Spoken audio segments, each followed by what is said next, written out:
Behind every iconic logo, there's a story. Behind Gucci's, there's a murder. The glamorous world of Gucci you see today, it's worth billions. But inside Gucci's family history lie betrayals, gunshots, and prison. Guccio Gucci, the founder of Gucci, built the brand from scratch. But for that same empire, his sons spent the next 40 years trying to destroy each other. This is the insane story of Gucci. But to understand how Gucci became the most dangerous family in fashion, we have to go back to the very beginning.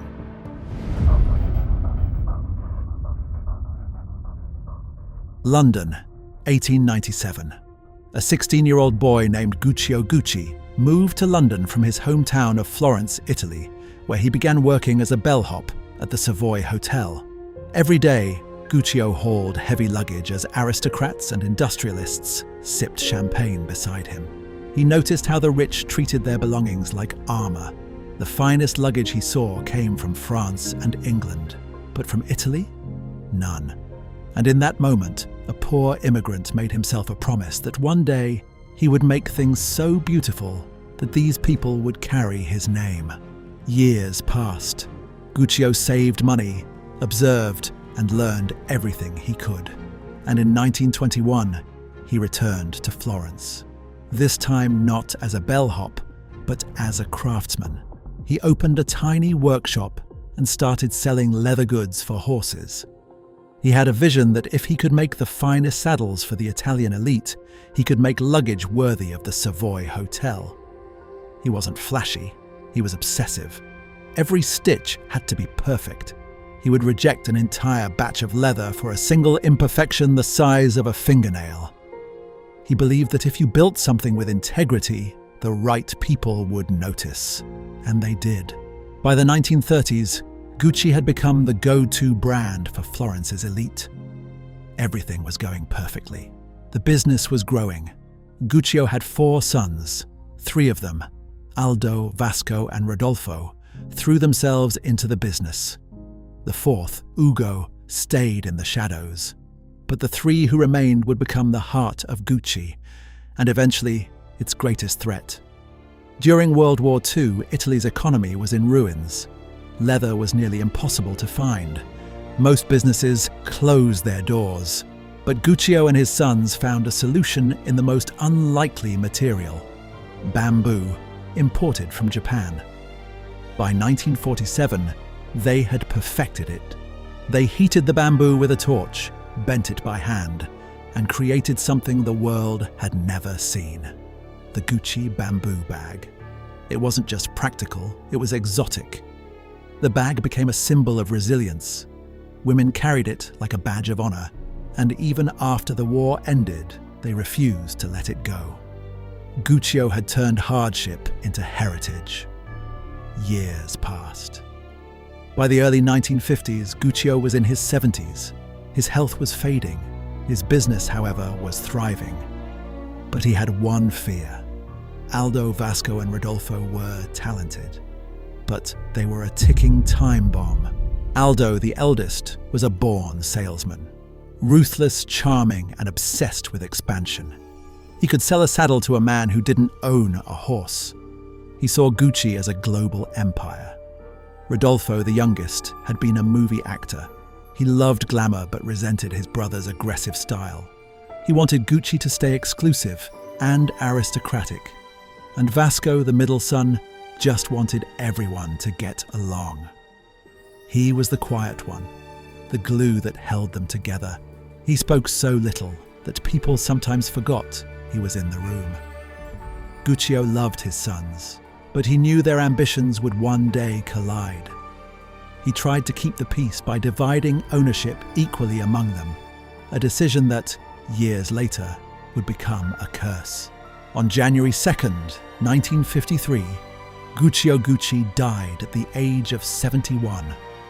The man who had started as a bellhop with a dream was gone. Guccio Gucci took the secret of his family's future to the grave, because within just a few years of his death, the brothers would turn on each other. One would end up in prison, another son would marry a woman his father despised, and that marriage would end in murder. The Gucci name would survive, but the family, they were about to tear themselves apart.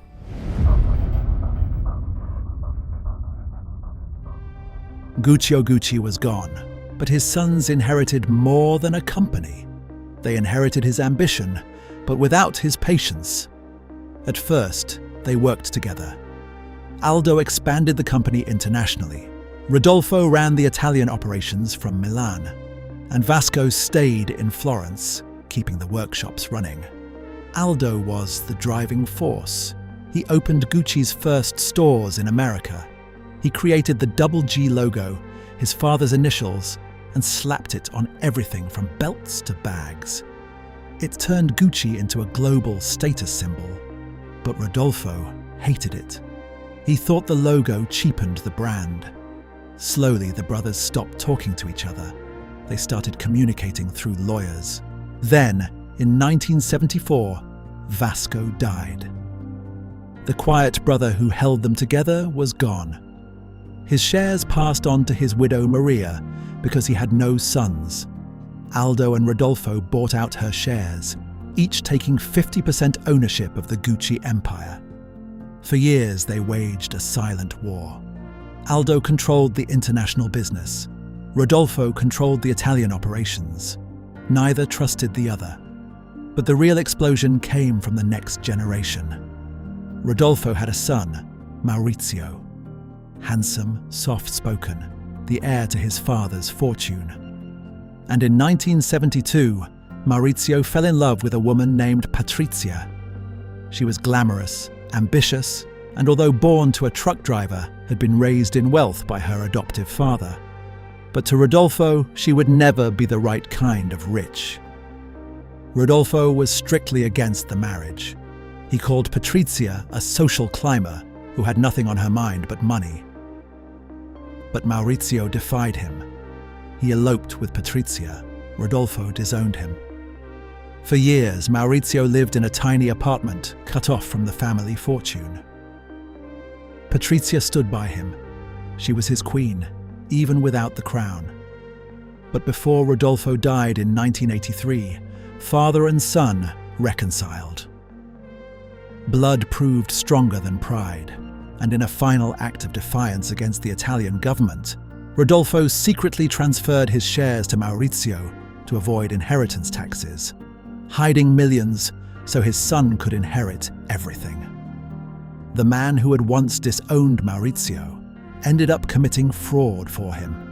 Maurizio returned to Gucci with Patrizia at his side. They were the new power couple. Patrizia was now the first lady of fashion. They partied with royalty, bought yachts, and lived like modern-day Medici. But behind the glamour, cracks were forming. Maurizio was spending millions on the company and on himself. Patrizia loved the lifestyle, but Maurizio began to resent her. He started seeing other women. Their marriage, once a fairy tale, began rotting from the inside. Maurizio had already started pulling away from her. By 1985, barely 2 years after inheriting his father's stake in Gucci, he walked out on Patrizia. The woman who had stood by him through exile and family war was suddenly alone. She was furious. She stalked him. She kept keys to his mansion. Maurizio wasn't just leaving his wife. He was leaving the woman who had helped him fight his family. Yet even as Patrizia sat alone in that mansion, Maurizio's mind was already elsewhere. Aldo still controlled the American side of the business, and Maurizio hadn't forgotten the years of exile. With 50% of Gucci in his hands, he wanted the other half too. Then came a betrayal nobody saw coming. Not from a rival, not from an enemy, but from Aldo's own son. Paolo Gucci, furious about being cut out of power, walked into American government offices and handed over evidence of his father's tax evasion. Meanwhile, Maurizio allied with Investcorp and began buying out family shares. Aldo was under attack from 2 directions at once, his son and his nephew. In 1986, at 80 years old, Aldo Gucci was convicted of tax evasion and went to federal prison. The eldest son, The man who built Gucci into a global empire was behind bars. Betrayed by his own son and nephew, Maurizio had won. He bought out Aldo's shares and became the sole chairman of Gucci. But the victory was hollow. Maurizio was now in charge of a company bleeding money.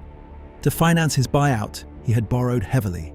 And to keep control, he had handed Investcorp a growing stake in Gucci, a decision that would cost him everything.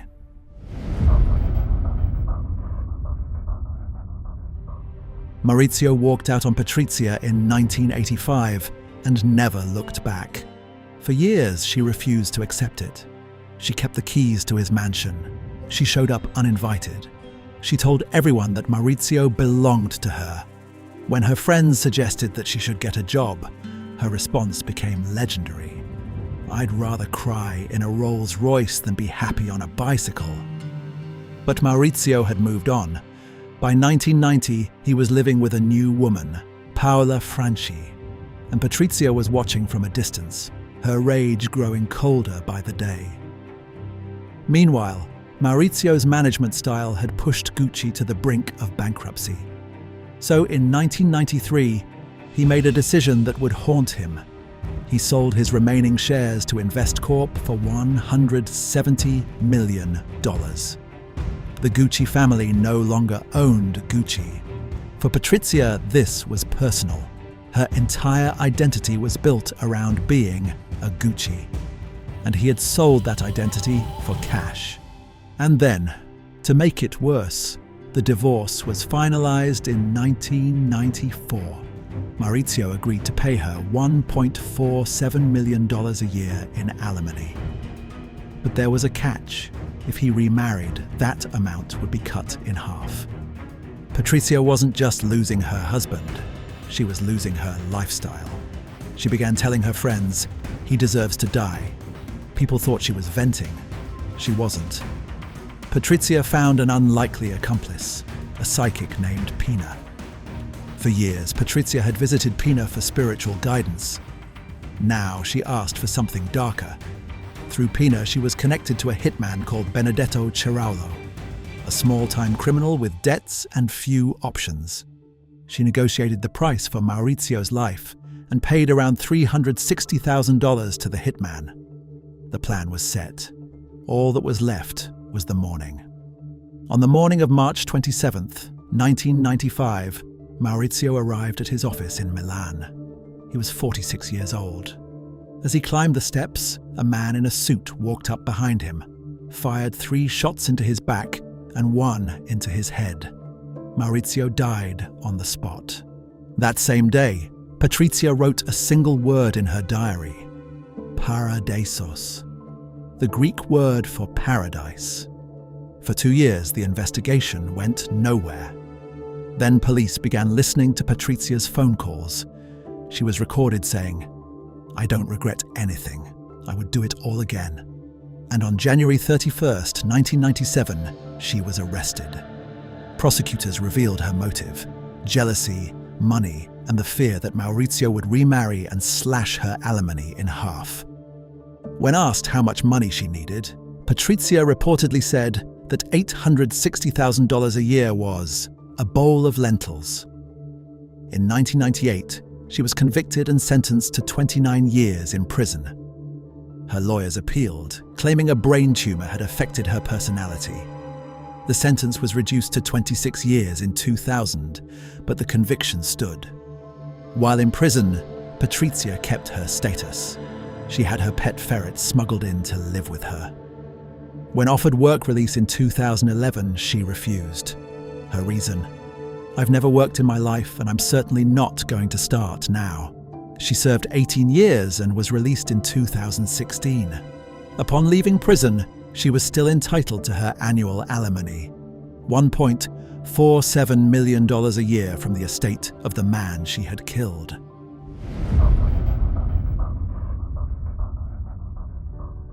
By the time Patrizia went to prison, the Gucci family had already lost the company. The name that carried their bloodline now belonged to strangers. But here's where the story takes one last turn. In 1994, Gucci handed its creative future to a 32-year-old Texan named Tom Ford, an American outsider. Ford stripped away the old money stuffiness and replaced it with velvet suits cut to the navel, silk shirts left unbuttoned, and campaigns so provocative they became scandals overnight. He once shaved a G into pubic hair for an ad. He made the G-string a cultural phenomenon. Gucci wasn't just fashion anymore, it was desire. Gucci became a billion-dollar empire again, but there wasn't a single Gucci in the boardroom. Tom Ford left Gucci in 2004 in a bitter fallout with management.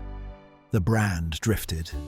Then in 2015, an unknown designer named Alessandro Michele was handed the creative director role 48 hours before a major fashion show. He threw out everything Tom Ford had built. Out went sleek and sexy. In came maximalism, vintage prints, gender-fluid fashion, snakes and bees layered over Renaissance art. The fashion world thought he was insane. Then the sales figures came in. Gucci had doubled its revenue. A new generation had claimed it as their own. The Gucci family scattered. Aldo died in 1990, still haunted by his own son's betrayal. Rodolfo was already gone. Vasco had been the first to fall. Today, the double G logo is worth billions. But the family that built it? They haven't owned a single share in decades. A poor boy once watched rich people carry their luggage through the Savoy Hotel and made himself a promise. He kept it. His family just couldn't keep each other. One promise. One empire. Sound familiar?